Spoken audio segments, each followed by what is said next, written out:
Let me ask you something. If I stopped you right now and asked how much money you actually need to retire, what would you say?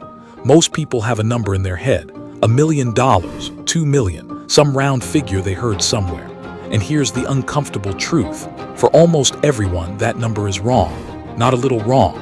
Wrong in a way that's either quietly stressing you out or setting you up to run out of money. I spent years aiming at the wrong number myself, so let me show you how to find the right one. First, let's kill the myth. There is no magic universal retirement number. The headlines love a clean figure. You need $1 million. You need $2.5 million. It makes a great thumbnail. But it's basically meaningless because it ignores the one thing that actually decides your number: how much you spend. Two people can both have $1 million saved. One retires comfortably for the rest of their life. The other runs out in 15 years. Same savings, completely different outcome. The difference isn't the size of the pile, it's how fast they take from it. So forget the headline number for a second. Your retirement number isn't really about income, and it isn't about some net worth milestone. It's built on one foundation: your annual spending. What does it actually cost to be you for 1 year? Not your salary, your spending. Rent or mortgage, food, insurance, the car, subscriptions, the trips, all of it. That yearly number is the seed everything else grows from. Once you know your annual spending, there's a simple, almost boring rule that does most of the work. It's called the 4% rule. Here's the whole idea. If you can live on roughly 4% of your portfolio each year, your money has a very strong chance of lasting 30 years or more, because the rest stays invested and keeps growing. Flip that around and it gives you a target. Take your annual spending and multiply it by 25. That's your number. Let me make that concrete. Say it costs you $40,000 a year to live.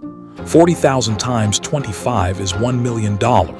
If you spend $60,000 a year, your number is $1.5 million. If you can live on $30,000, it's $750,000. See what just happened? The number stopped being a random headline and became math. Your math, tied directly to your life, not somebody else's. And this is exactly where most people go wrong in one of two directions. The first group aims way too high. They see 2 million online, panic, decide they'll never get there, and that fear quietly poisons everything. They either give up entirely or they oversave for decades, working years longer than they needed to, missing time they'll never get back, all chasing a number that was never theirs to begin with. The second group makes the opposite mistake. They aim too low. They guess, round down, assume it'll probably work out. They retire on a pile that looks big but can't actually support their spending. And the cruel part is they don't find out until they're 5 or 10 years in, when it's the hardest possible time to fix. Aiming too high steals your present. Aiming too low steals your future. The right number protects both. Now, the 4% rule isn't magic, and I want to be honest about that because this channel is not about hype. It's a starting point, not a guarantee. A couple of real things can move your number. Inflation is the big one. The cost of being you doesn't stay still. What costs $40,000 today might cost $60,000 in 20 years, so your number quietly grows over time, and your plan has to assume that. Healthcare is the other one. As you age, it tends to become one of your largest expenses, and it's the one people most often forget to count. Neither of these breaks the rule. They just mean you build in a margin instead of cutting it razor thin. So if the number comes down to spending, what actually moves it in your favor? Here's the part the stock-picking crowd doesn't want to hear. The biggest levers have almost nothing to do with finding the perfect investment. Lever 1 is your spending itself. Every dollar you cut from your annual spending cuts $25 off your target because of that same multiply by 25 math. Trimming $5,000 a year in spending drops your number by $125,000. That is an enormous return for simply understanding what you actually value. Lever 2 is your savings rate, not your income, your savings rate.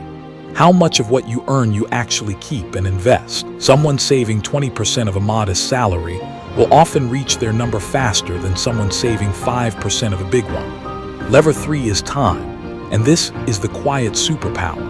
Money invested early compounds for decades.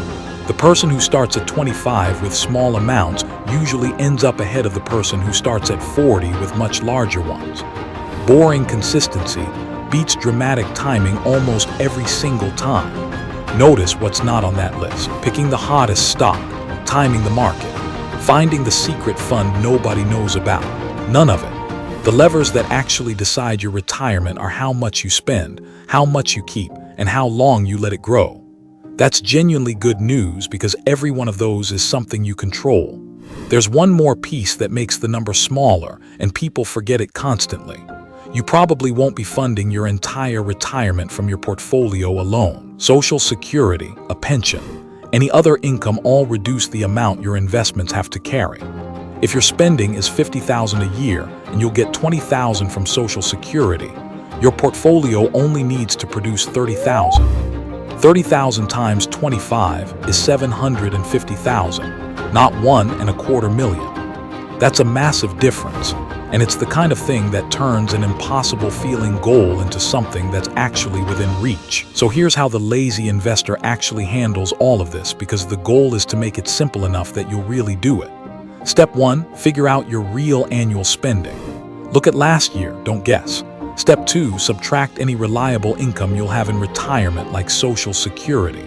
Step 3, take what's left and multiply by 25. That's your portfolio target.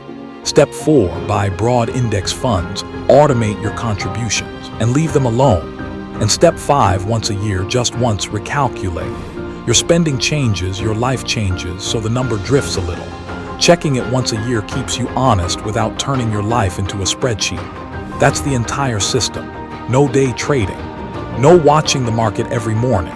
Just a number that's actually yours, a simple way to reach it, and a yearly check to stay on track. This is also where a tool like AI can genuinely help. You can hand it your spending, your expected income, your timeline, and have it pressure test your number in a few minutes. Is it realistic? What happens if inflation runs hot? What if you retire 2 years earlier? It won't predict the market, nothing can, but it's very good at running the math you'd never sit down and do yourself. Let me bring this home. The reason most people are aiming at the wrong retirement number is that they borrowed it from a headline instead of building it from their own life. They picked a scary round figure, and that figure either crushed their confidence or gave them false comfort. The real number isn't dramatic. It's just your annual spending, minus your other income, times 25. That's it. It might be much smaller than the internet told you, or it might be a little bigger, but either way it'll finally be the truth. And a true number you can actually plan around beats a scary one you're just guessing at. So before you do anything else this week, work out one figure, what it really costs to be you for a year. Everything else builds from there. And here's the honest disclaimer, because it matters. I'm not a financial advisor, and this is not financial advice. I'm just a regular person sharing the framework that finally made this make sense to me. If this helped the retirement math feel a little less scary, do me a favor and tell me your target number in the comments. I read them. Subscribe for one video a week on making the money side of your life simpler, not more stressful. And I'll see you in the next one.